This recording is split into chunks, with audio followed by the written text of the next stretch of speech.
আসসালামু আলাইকুম। ঢাকার শেয়ার বাজারে গত শনিবার থেকে একটি নতুন ক্রেজ শুরু হয়েছে। সেটি হলো আবুল খায়ের হিরো। অর্থাৎ তিনি শনিবার তার ফেসবুক পোস্টে লিখেছেন যে golden bull is coming to Dhaka stock exchange very soon.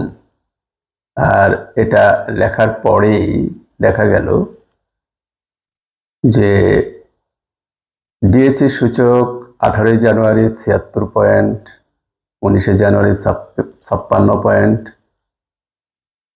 20 January 17 point, এরপর ছোটখাটো কিছু উত্থান চলছে। দীর্ঘ পতনের পরে এই উত্থান। স্বভাবতই প্রশ্ন জাগে যে এই উত্থান কি স্বাভাবিক? আমাদের অবস্থার দৃষ্টিতে মনে হচ্ছে যে এটা স্বাভাবিক। কিন্তু তার ফেসবুক পোস্ট লেখার পরেই সবাই যা প্রত্যাশা করেছে বিনিয়োগকারীরা সেটাই হয়েছে। তিনি অবশ্য 2006 সালে শেয়ার বাজারে এসেছিলেন। এসেই তিনি শেয়ার বাজারে একটি বড় রকমের তারকা খ্যাতি পেয়ে যান। বিভিন্ন ক্ষেত্রে যেমন নাটক, সিনেমায় অনেকেই অভিনয় করে, কিন্তু তারকা খ্যাতি পায় দু একজন। খেলার জগতে অনেকেই খেলে, ফুটবল খেলে, কিন্তু মারাডোনা হয় একজন। তদ্রূপ আমাদের শেয়ার বাজারে অনেকেই কিন্তু বিনিয়োগ করেন, লাভবান হন, তাদের নামধাম শোনা যায়। কিন্তু আবুল খায়ের হিরো একজনই, যিনি বিনিয়োগ জগতে পুঁজিবাজারে তারকা খ্যাতি পেয়েছেন। তিনি যে শেয়ারে হাত দিয়েছেন সেটি দ্রুত দাম বেড়েছে।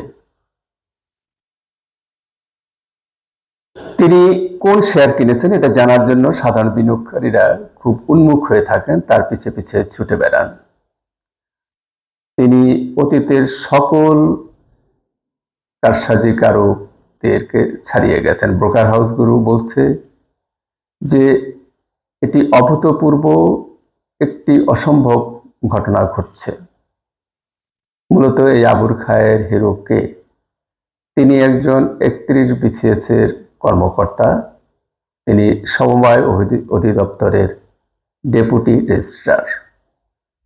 তার হাতের ছোঁয়ায় সেই সময়ে যেমন সোনালী পেপার, যেটির দাম ছিল 197 টাকা, সেটি গিয়ে পৌঁছিয়েছে 675 টাকায়।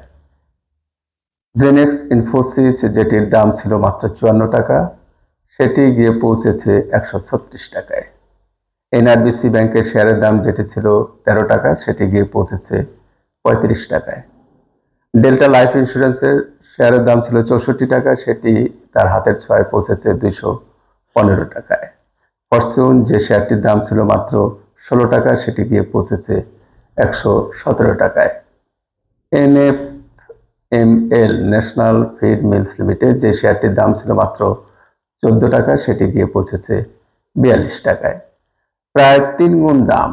তার মানে সে যদি 1 কোটি টাকা বিনিয়োগ করে থাকে, সেখানে সে দাম পেয়েছে 3 কোটি টাকা।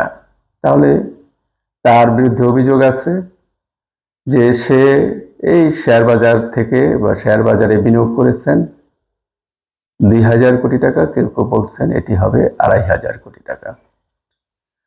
তো যাই হোক, এই যে তার নামে এত শোরগোল, সেটি সবাই ওয়েলকাম করছে। কেউ তাকে বলছে না যে তুমি বাজার থেকে চলে যাও। তার এই পোস্টটিকে সবাই ওয়েলকাম করছে। বিভিন্ন বিনিয়োগকারী বিভিন্নভাবে তার এই পোস্টটিকে অ্যাপ্রিসিয়েট করেছে। অনেকে বলছে আমরা আপনার জন্য অপেক্ষা করছিলাম, আরো অনেক অনেক কমেন্ট। এবং যে কমেন্টগুলো সেই পোস্টে এসেছে সেটি সবই ইতিবাচক। তো যাই হোক, তার এই যে গুণ, এটি সকলেই স্বাগত জানাচ্ছে। তবে বর্তমান প্রেক্ষাপটে এটা সম্ভব কিনা, তা কেননা সম্ভব না এই জন্য যে তার সকল অ্যাকাউন্ট বন্ধ করে দেওয়া হয়েছে। অবশ্য দূর থেকে বিভিন্ন আত্মীয় স্বজন, নানাজনের মাধ্যমে কারসাজি করা যেতে পারে। তবে এখন যে অবস্থা, বর্তমান কমিশন কারসাজির বিরুদ্ধে যে অবস্থান নিয়েছে, সেক্ষেত্রে তার পক্ষে এগুলো করা অনেকটাই অসম্ভব।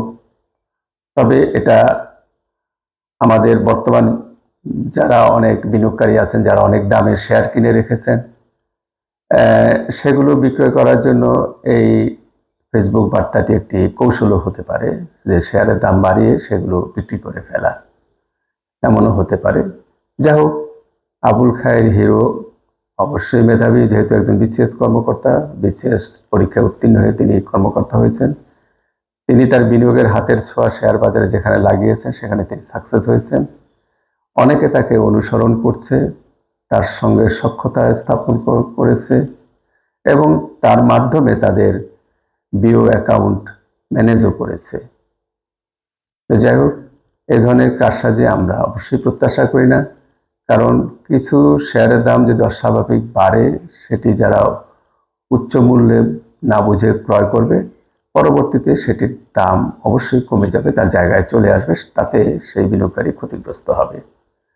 আমরা সকল কারসাজির বিপক্ষে, বাজার স্বাভাবিক গতিতে চলুক, সেটাই প্রত্যাশা। আসসালামু আলাইকুম।